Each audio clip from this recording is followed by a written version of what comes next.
WhatsApp good people, আশা করি আপনারা ভালো আছেন। আপনাদের দোয়ায় আমিও ভালো আছি। তো আপনাদের রিকোয়েস্টে আবার একটি নতুন ভিডিও নিয়ে চলে আসলাম। তো আশা করা যায় আপনাদেরকে নতুন কিছু শেখাতে পারবো। তো আজকের টপিকটা হবে বুলিঞ্জার ব্যান্ডস। এটাই আমাদের ভিডিওতে মেন টপিক হবে। সো এর সেটিংয়ে ছোট একটা চেঞ্জ করে নিতে হবে, সেটা হলো পিরিয়ড এবং ডেভিনেশন।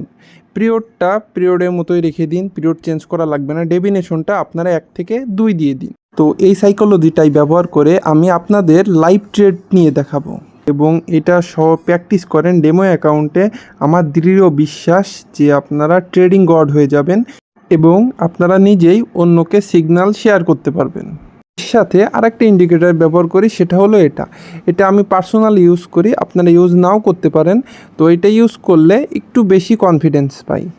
তো এইখানেও একটা ছোট সেটিংস করে নেবেন, সেটা হচ্ছে ওভারসোল্ড মার্কেটকে 10 করে নেবেন এবং ওভারবট মার্কেটকে 100 করে নেবেন। সিম্পল। হ্যাঁ, ওকে, ডান। তো এখন আপনাদের সাথে ট্রেডিং সাইকোলজিটা শেয়ার করি যে কিভাবে হবে। তো এখানে দেখতে পাচ্ছেন যে একটা এরিয়া, এই একটা এরিয়া এবং এই একটা এরিয়া, এই 3টা এরিয়া কিন্তু খুবই গুরুত্বপূর্ণ এবং আপনাদের খেয়াল রাখতে হবে। তো এখন আমাদের সাইকোলজির মেন নিয়মটা হচ্ছে যে কোনো গ্রিন ক্যান্ডেল বা গ্রিন ক্যান্ডেলের শ্যাডো যদি এই দাগটাকে টাচ করে, তো সাপোজ এখানে 3টা গ্রিন ক্যান্ডেল হতে হবে মিনিমাম। 3টার কম হলে হবে না, 3টার বেশি হলে ভালো হয়, তবে 3টা থাকতেই হবে। আপনাদের অ্যাকুরেসিটা যেন বেস্ট হয়, এজন্যই কিন্তু আপনাদের বারবার বলা।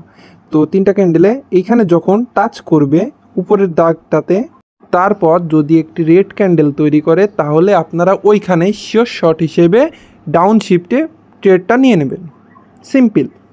আর এই কথাটাই আপনাদের জন্য খুবই গুরুত্বপূর্ণ। কিন্তু এই সাইকোলজিটা ইউজ করবেন যখন মার্কেট প্লেস সাইডওয়েজে চলে, লাইক দিস। এটা কিন্তু সব মার্কেটে হবে না। যেমন এক ধাপে যে উপরে উঠতেছে বা এক ধাপে নিচে নামবে, দাঁড়ান আপনাদের বন্ধ করে দেখাই, এক ধাপে উপরে উঠবে বা নিচে নামবে, এইসব মার্কেটে হবে না। যেসব মার্কেটে সাইডওয়েজ মার্কেট লাইক দিস, এরকম মার্কেটে সহজেই এই কৌশলটা অবলম্বন করে আপনারা ট্রেড নিতে পারবেন। এরকম সবগুলা মার্কেট আগে অবজার্ভ করবেন। হুট করে একটা ট্রেড নেবেন না কখনো, আমি আপনাদের বারবার করেই বলি, হুট করে কখনোই একটা ট্রেড নেবেন না। এবং এই সাইকোলজিটা অবশ্যই সবসময় ইউজ করবেন ট্রেন্ডি মার্কেটগুলোতে, তাহলে আমি গ্যারান্টি সহকারে বলতে পারি আপনারা 100% শিওর শট হিসেবে নিতে পারবেন। তো আজকের ভিডিওটি এই পর্যন্তই সমাপ্ত হলো। আপনারা বেশি বেশি করে ডেমো অ্যাকাউন্টের চেষ্টা করবেন এইসব সাইকোলজিকে ব্যবহার করার, এবং যখন শিওর হবেন ঠিক তখনই আপনারা আপনাদের টাকাগুলোকে ব্যবহার করে ট্রেডিং করতে পারবেন। তো এই সাইকোলজিটা ব্যবহার করে আমি কিভাবে ট্রেড নিই এটা আপনাদের বোঝানোর জন্য একটি লাইভ ট্রেড আপনাদের সামনেই নিয়ে নিলাম। তো বাকিটা আল্লাহ ভরসা। আমাদের সাইকোলজি অনুযায়ী ট্রেডগুলো নিয়ে নিয়েছি। তো আমরা যদি এখন লস করি তাহলে আমরা মার্টিঙ্গেল করব। মার্টিঙ্গেলের জন্য যদি আলাদা আপনারা কোনো ভিডিও চেয়ে থাকেন তাহলে আপনারা ইনবক্সে বলবেন। তো আপনারা দেখতে পাচ্ছেন যে আমরা কিন্তু শিওর শট হিসেবে উইন করে গেলাম কোনো লস বাদেই। তো আমার ভিডিওটি শেষ পর্যন্ত দেখার জন্য আপনাদের অসংখ্য ধন্যবাদ।